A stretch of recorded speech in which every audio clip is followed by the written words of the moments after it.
Seja bem-vindo a mais uma aula da nossa escola bíblica. Hoje continuamos a nossa série, mas encerramos hoje sobre os ardis de Satanás. Espero que você que tem acompanhado já tenha aprendido bastante para poder, para conseguir vencer as artimanhas, os ardis de Satanás. E finalmente chegou até o final. Fez algumas coisas erradas, mas eu perdoei, porque perdão e amor faz parte de mim. A gente leu na aula passada, né? Tem que perdoar. E por isso eu perdoei e você chegou até o final. Obrigado. Tá bom? Deus abençoe. Se não perdoar, não chega no céu, né? Então eu quero morar no céu. Então eu perdoo. Hoje continuamos falando sobre os ardis de Satanás, porém baseado na tentação de Jesus. Mateus capítulo 4. Quem não conhece sobre a tentação de Jesus, não é? Na Bíblia, ardis refere-se a uma ação astuta, enganosa, muitas vezes com o objetivo de prejudicar, iludir alguém. E aí? Tem sido iludido por Satanás? Como diria um bispo da minha casa, não se iluda. Não se iluda.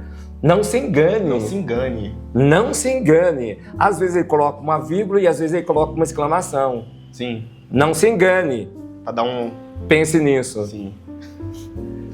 É um termo que descreve uma estratégia ou uma manobra traiçoeira. Satanás é traiçoeiro. Ele não é teu amiguinho, não é teu parça, tá bom? Ele é traiçoeiro, usa de manipulação para enganar os escolhidos de Deus, como a Bíblia diz. Então ele manipula, ele engana.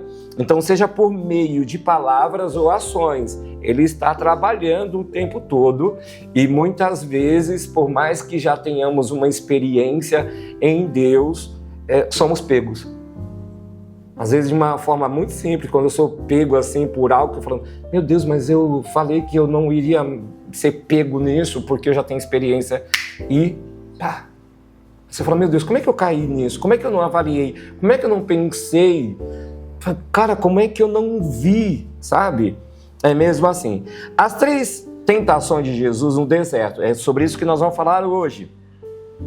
Como relatado nos evangelhos, foram transformar pedras em pão para saciar a fome, desejo, ok?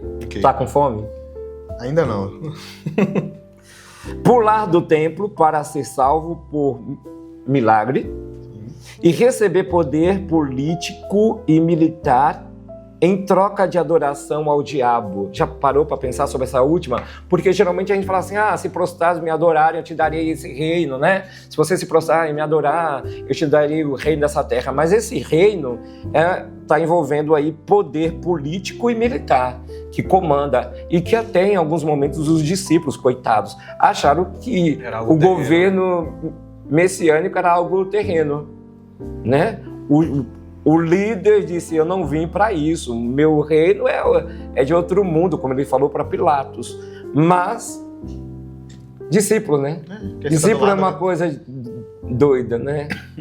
Não entende direito a coisa. Discípulo é complicado. Tem que levar umas bordoadas para aprender, né? Não pode, a violência nós somos contra a violência. Contra a violência. Violência. Tinha que fazer o certo, mas faz o errado, né? Discípulo é discípulo, né? Só não sabe orar, só sabe orar o Pai Nosso, e né? Acabou, parou disso, já era, não ora mais, né? Parou de ser loucura. Dorme no lugar de oração. A gente sempre o mestre chama para orar, eles ficam dormindo, é discípulo. Então vamos lá? Briga para ver quem é o amado. Quem é o amado, quem vai deitar no ombro, acalentado.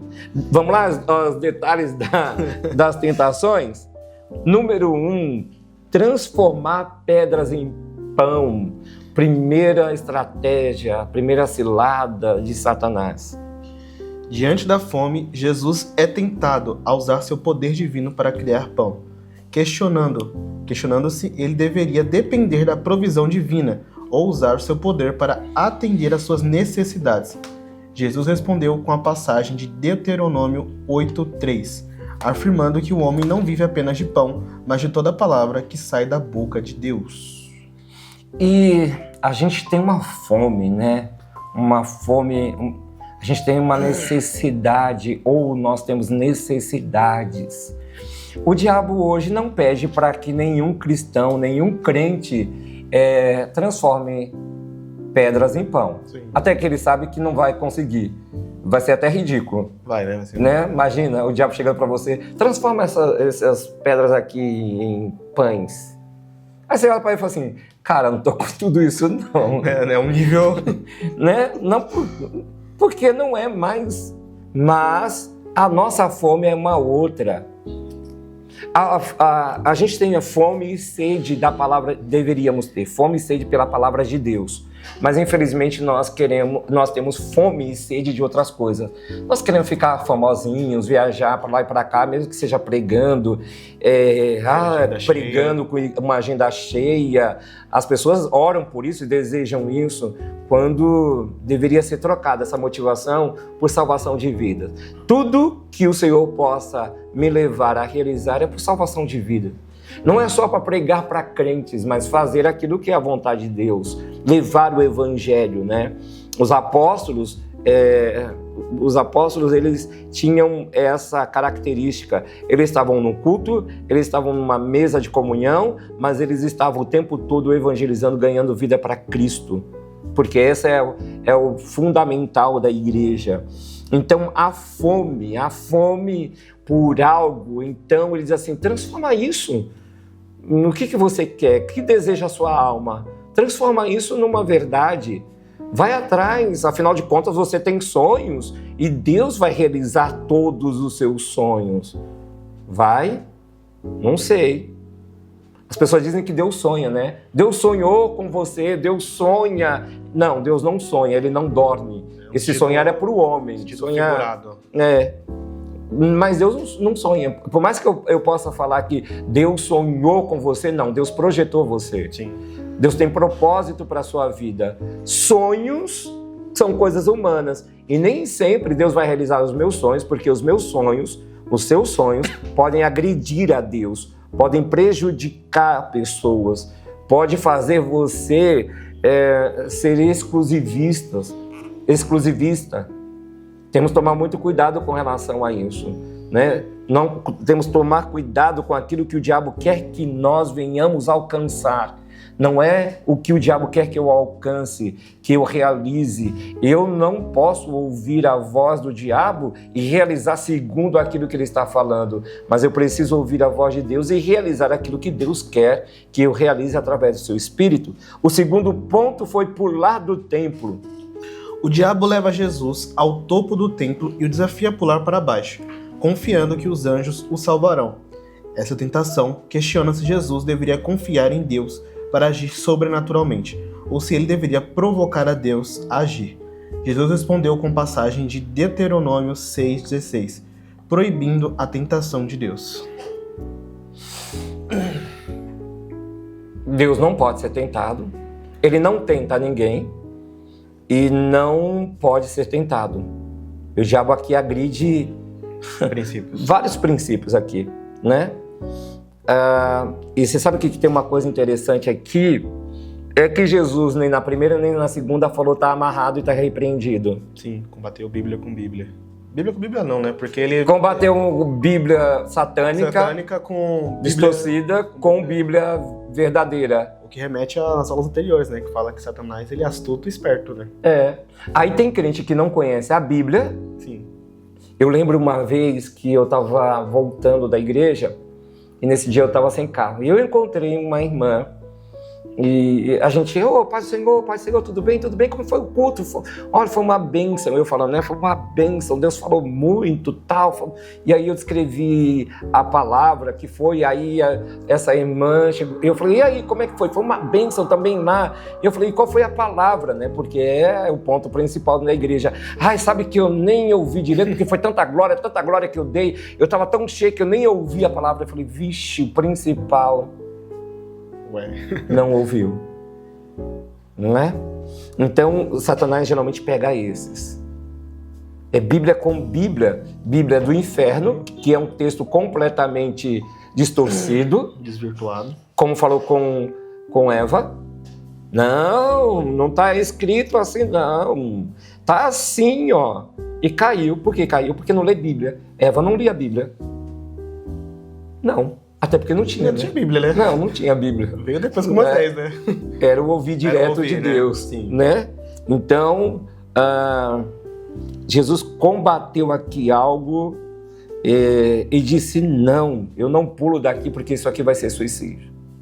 E Deus aqui não ressuscitaria Jesus.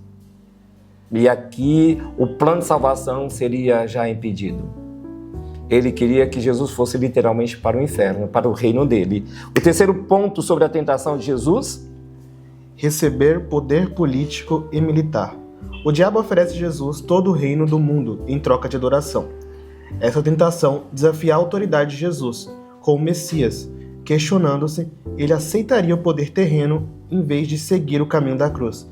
Jesus respondeu com a passagem de Deuteronômio 4,16, afirmando que ele deve adorar e servir apenas a Deus. Olha que coisa interessante, o poder político. Muito mais do que te dar todos os reinos dessa terra, que aí já é grande coisa, eu vou te dar influência. Você será poderoso, você terá um nome de destaque, você vai comandar tudo isso aqui de uma forma política e militar. Você vai ter exército humanos, você vai ter exército aqui ao seu dispor. Eu vou te ajudar, cara. E quando você precisar, eu estarei com você. E o próprio Jesus falou, não, somente ao Senhor teu Deus adorarás. Não me curvo diante de você. Sabe o que é triste? É ver pessoas que estão hoje dentro de uma igreja se dobrando, se rendendo a Satanás.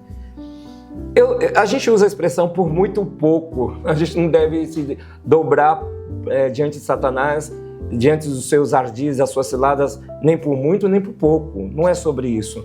Mas a gente olha e fala, meu Deus, não precisou muito. Não precisou muito.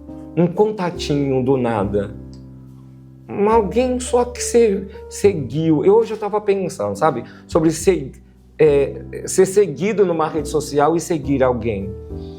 A minha rede social, uma das redes sociais minha, eu não tenho muitas, mas ela é aberta. E geralmente as pessoas me seguem. Sim. Eu dou uma olhada em quem começou a me seguir. E aí eu decido seguir ou não. Se está privado, eu não tenho como ver. Sim, claro. Mas se está aberto, eu tenho como ver. Mas eu não sou obrigado, sabe? Não é porque está me seguindo que eu que segui de volta. Eu tenho que dar uma olhada. Quem está me seguindo, né? Deixa eu ver o conteúdo, deixa eu ver o que a pessoa posta, deixa eu ver o que a pessoa ela posta como foto, vídeo. Deixa eu dar uma olhada. E parece que assim, me seguir eu tenho que seguir de volta, sabe? E é uma das ciladas do inimigo.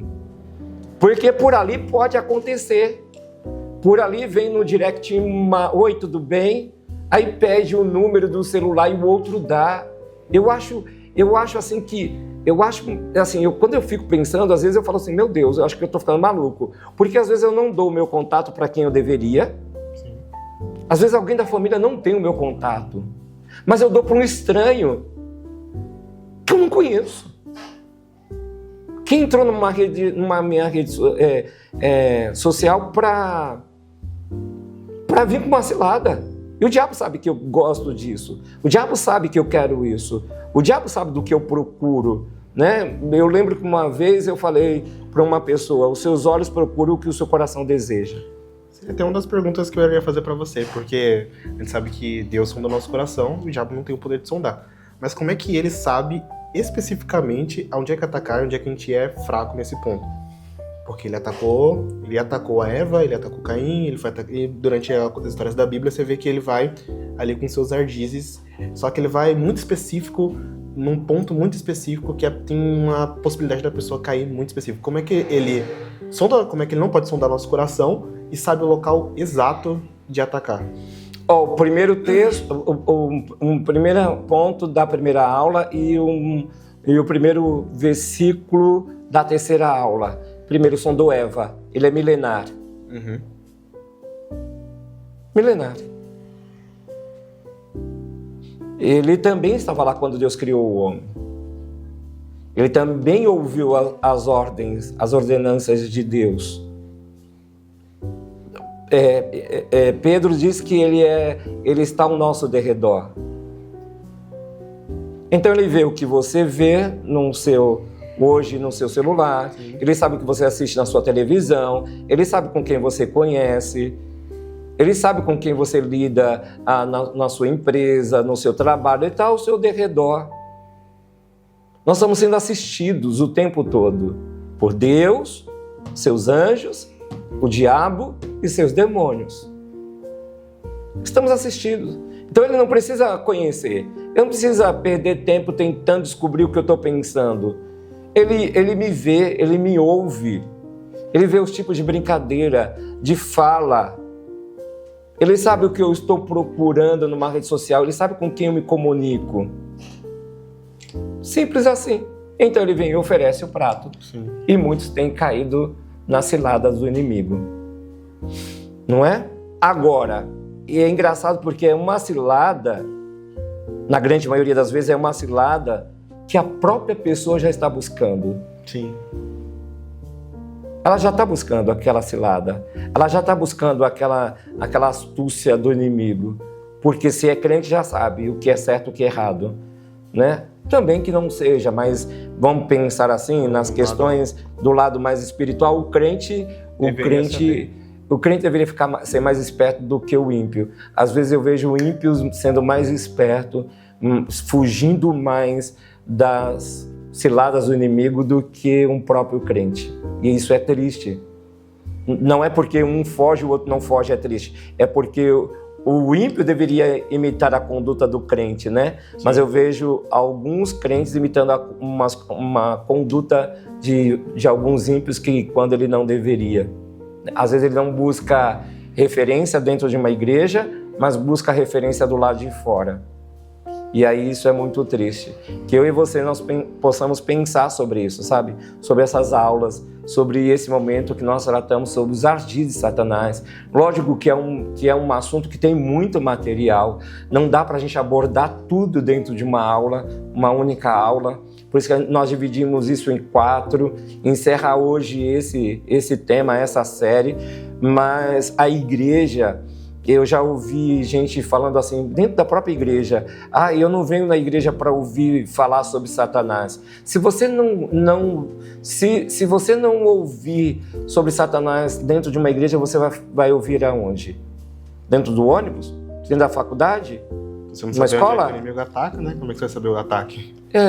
Entendeu? Fica faltando. E o Senhor é completo e nos quer dar armas espirituais para lidar com esses ataques, porque são reais, né? Ele vivenciou isso durante, depois de 40 dias, capítulo 4 de Mateus, ainda que nós não lemos, mas depois de 40 dias, depois de Jesus ter orado 40 dias, você tem noção, o próprio Jesus, se ele foi atacado, se Satanás veio com seus ardis para Jesus, quanto mais para nós, né? Que somos